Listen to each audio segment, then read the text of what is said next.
मोहम्मद सा नहीं कोई, मोहम्मद सा नहीं कोई, जमाने भर में ढूंढा गए, मोहम्मद सा नहीं कोई, जमाने भर में ढूंढा गए, मोहम्मद सा नहीं कोई।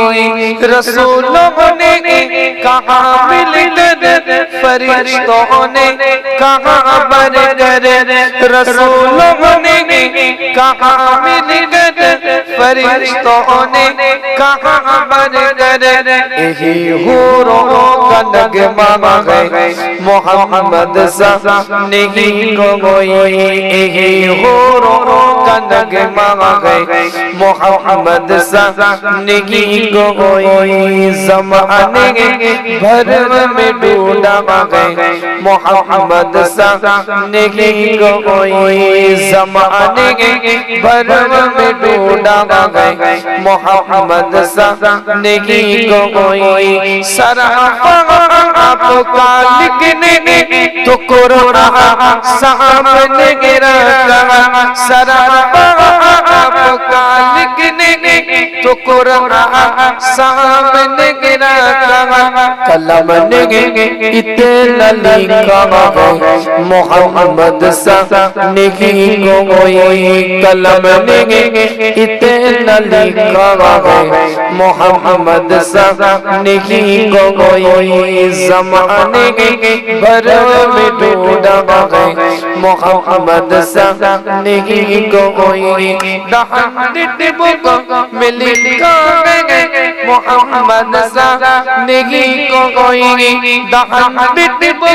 में लिखा नबी का नाम ऊंचा माइकल हाथ लिखता मोहम्मद सा नहीं कोई, माइकल हाथ लिखता मोहम्मद सा नहीं कोई, ज़माने भर में ढूंढा गए, मोहम्मद सा नहीं कोई। किरामन भी आओ किताबे इश्क में लिखो, किरामन भी आओ किताबे इश्क में लिखो, गुलामों का नारा गए, मोहम्मद सा नहीं कोई, गुलामों का नारा गए, मोहम्मद सा नहीं कोई, ज़माने भर में ढूंढा गए, मोहम्मद सा नहीं कोई।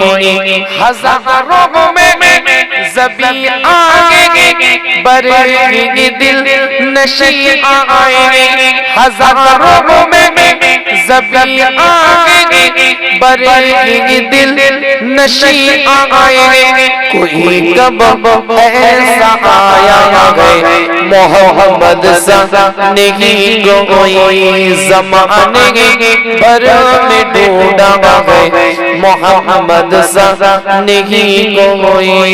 अल्लाहुम्मा सल्ली अला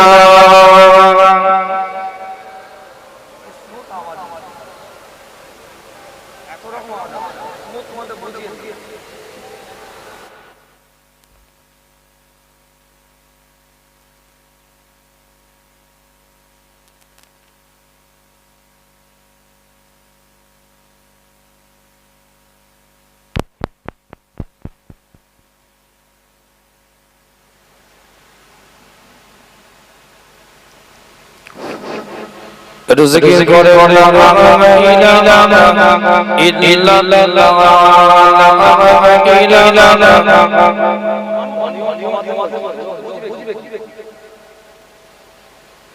ला इलाहा इल्लल्लाह मुहम्मदुर रसूलुल्लाह हस्बी रब्बी सल्लल्लाहु माफी कल्बी गैरुल्लाह नूर मुहम्मद सल्लल्लाहु अकला इलाहा इल्लल्लाह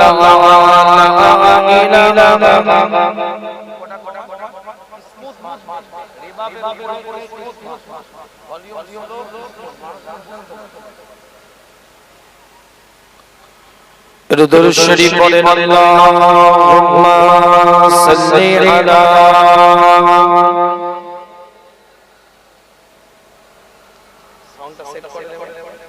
वला आलि सय्यिदिना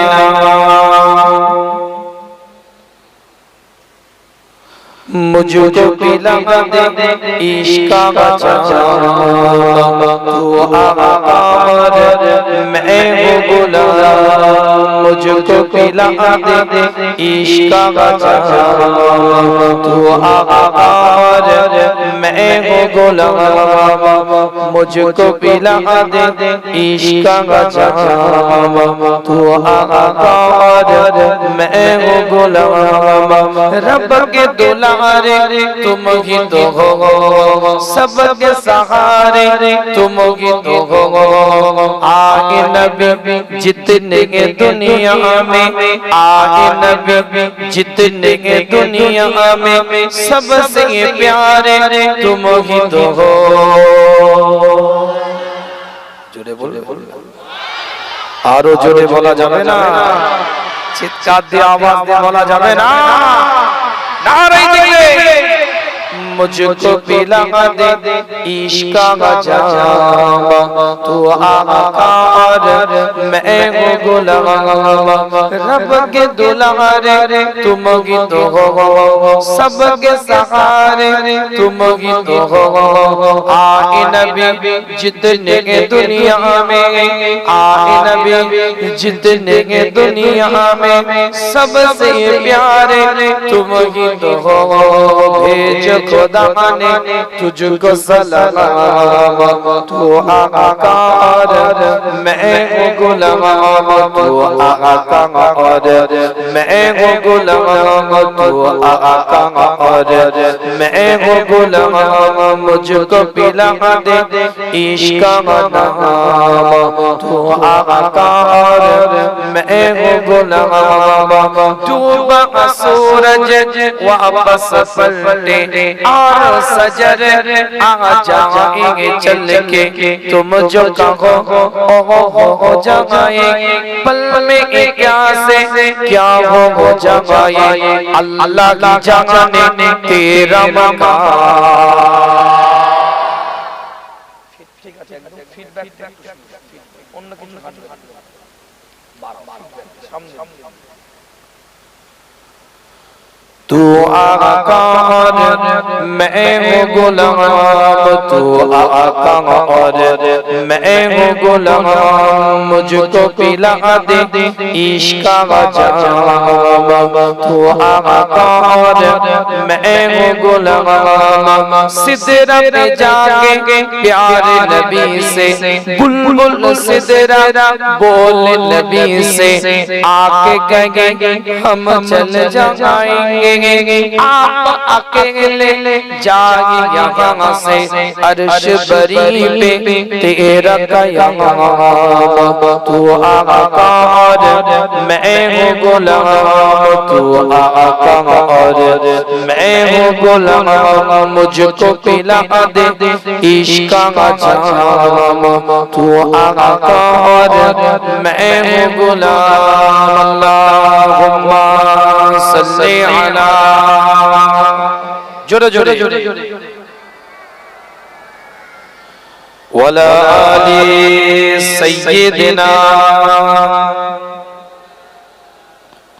उपस्थित हाजिर मजलिस ब्रदर इस्लाम আমার দিন দরদি নেককার পরেজগার ঈমানদার মুত্তাকি ভাইরা খুব সংক্ষেপ আলোচনা কি ভাই শুনবেন তো নাকি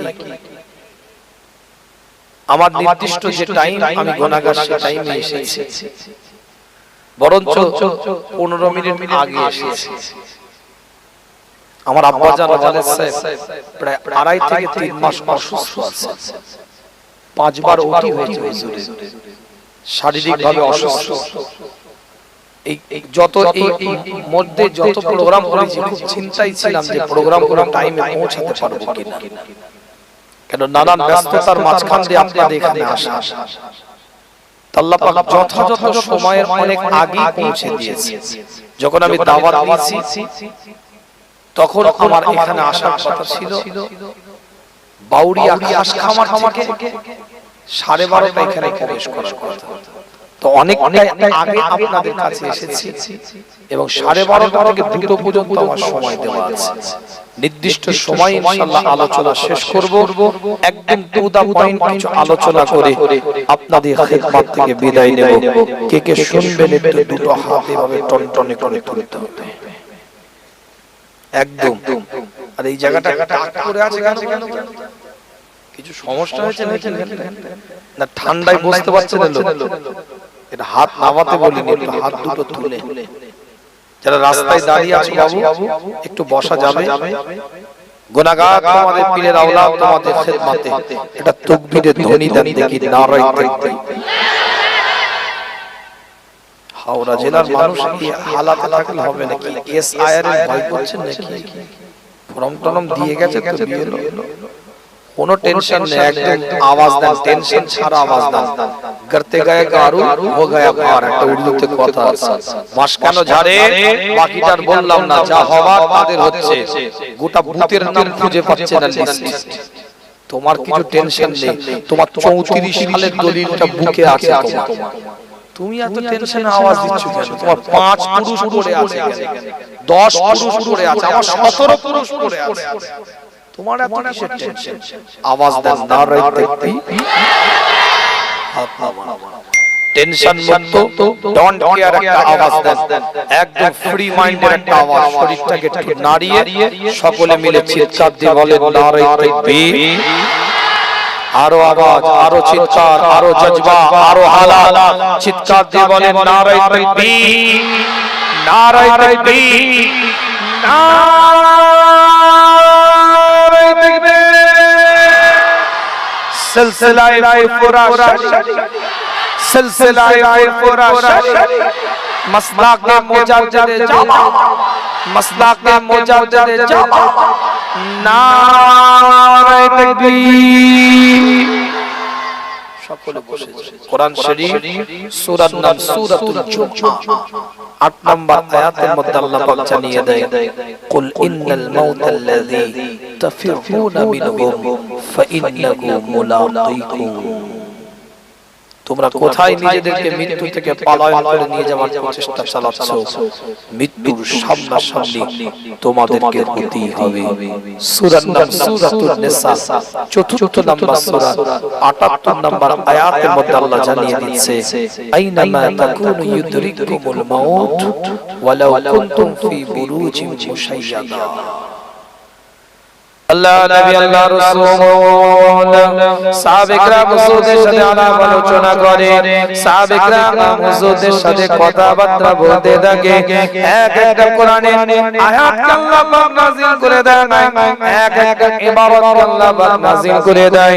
রাসূলুল্লাহ সাল্লাল্লাহু আলাইহি ওয়াসাল্লাম জানিয়ে দেয়, যদি তোমরা শুধু দুর্গের মধ্যে, শুধু অট্টালিকার মধ্যে গিয়ে নিজেদেরকে সেখানে যদি অবস্থান করা হয়, সেখানে যদি দুর্গের মধ্যে গিয়ে লুকিয়ে রাখো, ছুপিয়ে রাখো, ওই জায়গায় যদি তোমরা নিজেদেরকে লুকিয়ে রাখো, সেখানে গিয়ে তোমাদেরকে মৃত্যু পাকড়াও করে নেবে, মৃত্যু সেখানে গিয়ে তোমাদেরকে গ্রাস করে নেবে।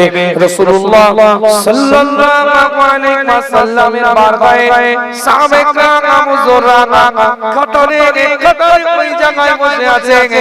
আল্লাহর নবী নবী মুহাম্মদুর রাসূলুল্লাহ সাল্লাল্লাহু আলাইহি ওয়াসাল্লামের দরবারে একজন ব্যক্তি গিয়ে জিজ্ঞাসা করে, ইয়া রাসূলুল্লাহ, ইয়া হাবিবাল্লাহ, হুজুর সব থেকে বিচক্ষণ ব্যক্তিকে, সব থেকে ইন্টেলিজেন্ট ব্যক্তিকে, সব থেকে জ্ঞানী মানুষটাকে আল্লাহর নবী নবী মুহাম্মদুর রাসূলুল্লাহ সাল্লাল্লাহু আলাইহি ওয়াসাল্লাম জানিয়ে দেয়, সব থেকে জ্ঞানী বিচক্ষণ ব্যক্তি, ওই মানুষটা সব থেকে ইন্টেলিজেন্ট যে ব্যক্তি মৃত্যুর কথা স্মরণ করে এবং মৃত্যুর জন্য নিজেকে প্রস্তুত রাখে, ওই ব্যক্তি সব থেকে জ্ঞানী ব্যক্তি, সব থেকে ইন্টেলিজেন্ট একটা ব্যক্তি যে মৃত্যুর কথা স্মরণ করে এবং মৃত্যুর জন্য প্রস্তুত রেখে মৃত্যু রাস্তাটাকে সুন্দরভাবে সাজিয়ে নেয়। সব থেকে পৃথিবীর মধ্যে জ্ঞানী ওই মানুষটাকে আমার আল্লাহ পাক বানিয়েছে।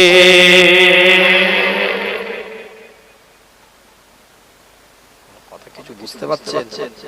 মাইকের আওয়াজ ক্লিয়ার হচ্ছে তো নাকি না জড়িয়ে যাচ্ছে? কেন শুধু আমার মতন সেট করলে হবে না তো, আপনারা শুনছেন, আপনাদের মতন সেট করতে হবে। কথা বোঝা যাচ্ছে তো নাকি? একদম টু দা পয়েন্ট, একদম আলোচনা, একদম নো ফুল স্টপ, নো কমা, শর্ট টাইম টি20 খেলতে হবে। কোন ব্যাটে বলে দেখার সময় নেই, যা হবে স্টেপ আউট করতে হবে। যুবক ছেলে রাস্তার উপরে দুটো গুটকা গালে দিয়ে মেসির মতন বাইক চালিয়ে ঢালাই রাস্তার উপর দিয়ে এমন করে ডিভিলিং করে বেরিয়ে গেল, মেসি চিন্তা করবে যে আমি কি ভুল করলাম, এই কি ডেঞ্জারাস প্লেয়ার। যেন মনে হচ্ছে আজরাইল সালামকে কিছু ফোন পেতে, গুগল পেতে, স্ক্যানারে দেওয়া আছে, এখন ঘেসবে। কথাটা কিছু বুঝতে পারছেন না? হাই রোডে ঢালাই রাস্তার উপর থেকে যখন জাম্প করে উঠলো, চারিদিকে ন্যাড়া পুরো চুল চেঁচে নামিয়ে দিয়েছে, স্ট্রেট করে সাজানো কাটার মতন হয়ে আছে, টুপি পরে আছে যেন মনে হচ্ছে উমরা থেকে এসেছে, টুপি খুলে দিয়েছে, চুল এখানে লাফাচ্ছে, তিন রকম কালার, বলে কি করেছি হাইলাইট, এমন ভাবে বাইক নিয়ে বেরিয়ে গেল যেন মনে হচ্ছে আজরাইল সালাম ভুলে গেছে। আল্লাহ নবী মুহাম্মদুর রাসূলুল্লাহ সাল্লাল্লাহু আলাইহি ওয়াসাল্লাম সাহাবায়ে হুজুরদের সাথে আলাপ আলোচনা করে, হুজুর জিজ্ঞাসা করতে থাকে সাহাবায়ে کرام হুজুরদের দিকে লক্ষ্য করে, তোমাদের মৃত্যু সম্পর্কে ধারণাটা কি, মৃত্যু সম্পর্কে তোমাদের মন্তব্যটা কি, মৃত্যু সম্পর্কে তোমাদের অপিনিয়নটা কি। সাহাবায়ে کرام হুজুরদের মধ্যে থেকে একজন সাহাবায়ে کرام হুজুর উঠে দাঁড়িয়ে বলে, ইয়া রাসূলুল্লাহ, ইয়া হাবিবাল্লাহ, হুজুর আজ আপনার দরবারে এসেছি, কালকে আপনার দরবারে বসতে পারবো,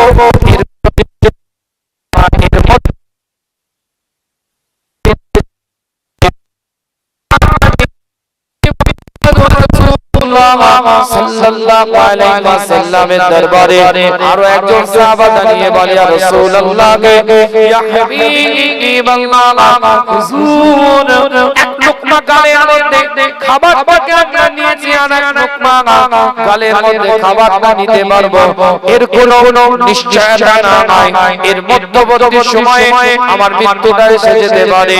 রাসূল মুস্তাফা তাজদার হারাম মদিনাতুল ইমামুল মুরসালিন জানিয়ে দেয়, না না, তোমরা যে নিঃশ্বাসটা নিচ্ছ এটা ছাড়তে পারবে, নিঃশ্বাসটা যে নিচ্ছ এটা ছাড়তে পারবে, এর কোনো নিশ্চয়তা নাই, এর মধ্যবর্তী সময় তোমাদের মৃত্যুটা এসে যেতে পারে।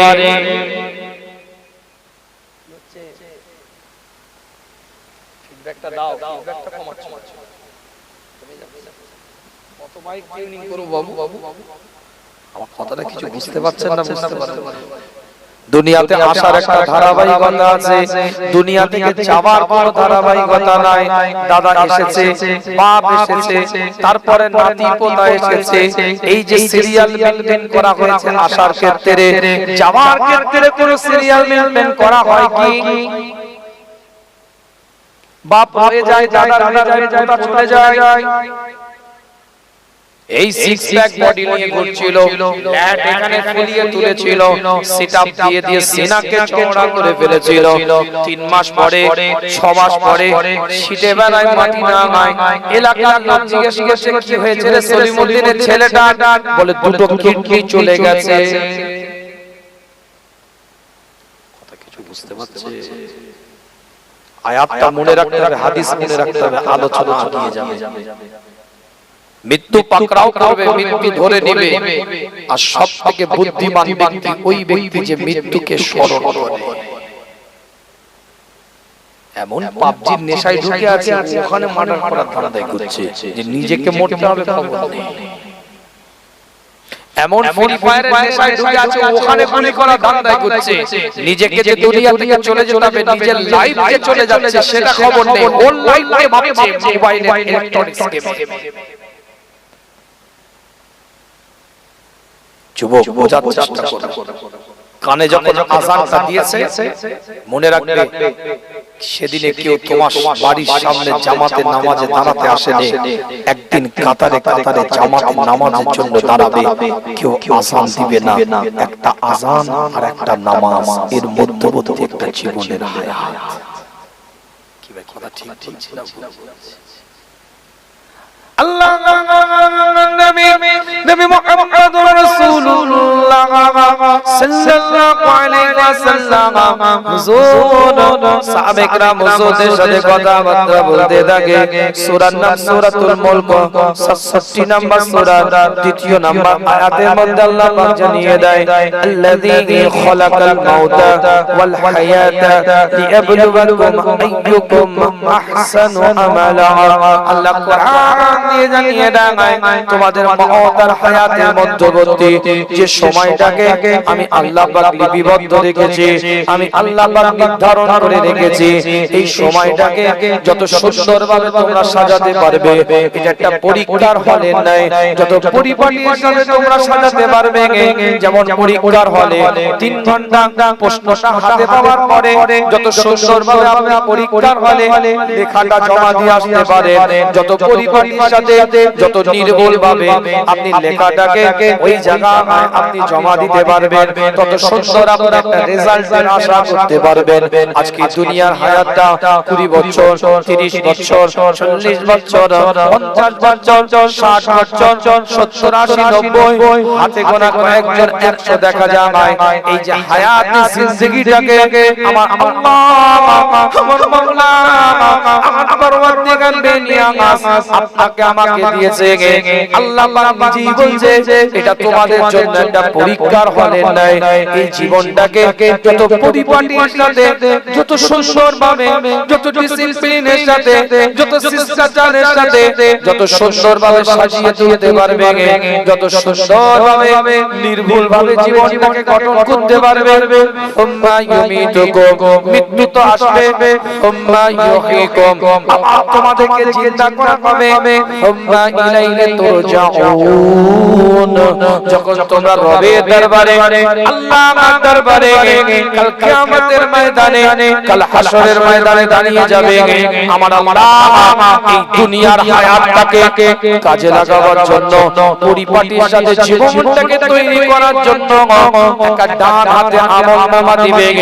এই আমলনামার ওসিলায় ওই কঠিন দিনটাতে রাসূলুল্লাহ শাফাতের ওসিলায় আল্লাহর রহমতের যারা আমার আল্লাহ সোনার জান্নাত দান করে দিবে।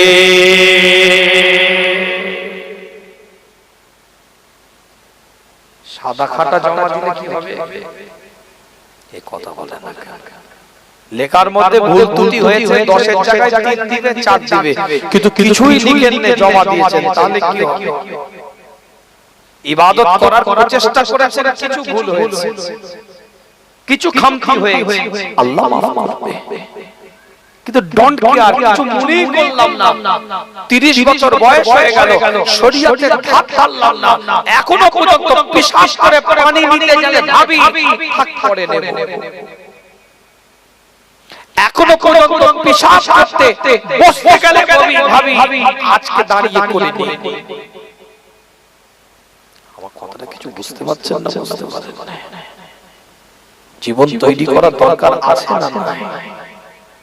যদি বলেন না আমি একটা সময় জানি, অ্যালার্ম আছে, আমার ঘন্টা বাজার আগে আমি জানবো, আমি তওবা করে ফ্রেশ হয়ে গোসল হয়ে শুয়ে থাকবো, তাহলে আপনি আপনার জায়গায় ঠিক আছেন। আমার কথা কিছু বুঝতে পারছেন না?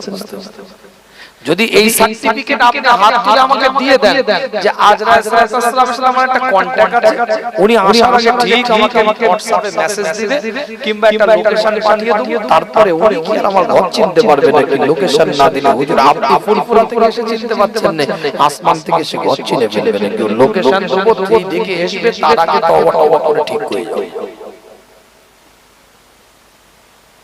যুবক হাত জোর করে বলি, আজ তোমাদের জন্য বলি, যুবক পায়ে ধরে বলছি, জীবন তৈরি করো, নিঃশ্বাসকে বিশ্বাস নেই, মৃত্যুকে স্মরণ করাটা ইবাদত। অনেকে মনে করছো 70 পার হলে তো মৃত্যুকে স্মরণ করা, হুজুর তো এক অন্য ওয়াজ করবেন, মৃত্যুকে স্মরণ করার ওয়াজ করছেন কেন? আরে এটাই তো ইবাদত। এখন তো জাজবা হালাত গরম আলোচনা হবে না বাবু। জীবন তৈরি করার সময় হলো তো অবহেলা, কত বছর কাটিয়ে দিলে। আল্লাহ নবী মুহাম্মদুর রাসূলুল্লাহ সাল্লাল্লাহু আলাইহি ওয়াসাল্লাম হুজুর 62 বছর 63 বছর জীবন পেয়েছে, যে জীবন আপনি আমি হায়াতে জিন্দেগির মধ্যে পেলাম, বাশরিয়াত জীবন যেটাকে আপনি আমি বলছি, দুনিয়ার হায়াত যেটাকে আপনি আমি বলছি, রাসূলুল্লাহ সাল্লাল্লাহু আলাইহি ওয়াসাল্লাম 63 বছর এই হায়াতটা পেয়েছিলেন, যে হায়াত আপনার আমার চলছে, রানিং যে হায়াতের মধ্যে আপনি আমি আছি।